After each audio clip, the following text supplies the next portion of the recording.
What's up guys, Brandon here. Today we're going to be installing my carbon fiber eBay lip that I just got yesterday. So you can see I taped the whole thing. It's actually a Varis replica,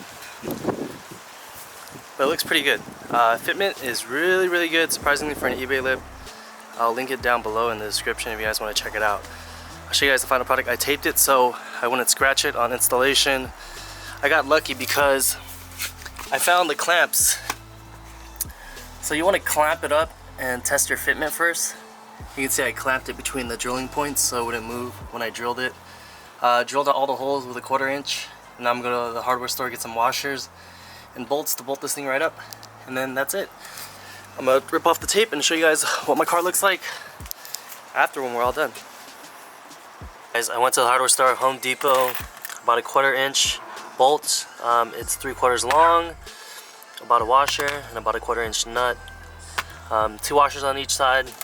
And then it was a little long, but it was the shortest one they had at Home Depot.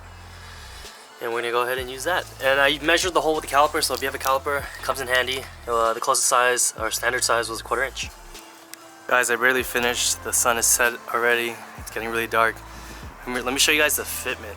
So overall, I'm pretty happy because usually eBay lips are pretty shitty fitment, but it's pretty amazing fitment, I'd be honest with you guys. Like, for the price I paid for this thing, fitment is pretty amazing. Installs very easy. I don't know how many bolts it was, 16 bolts. It was very straightforward. Clamp it, make sure you get the fitment right.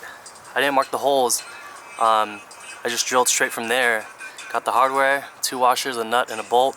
Bolted it straight up, and that thing is solid. I just gotta figure out how to get it off of these ramps now. I'm probably gonna jack it up from the middle and then put on some wood because the car is very low now. I'll show you guys what the car looks like on the ground.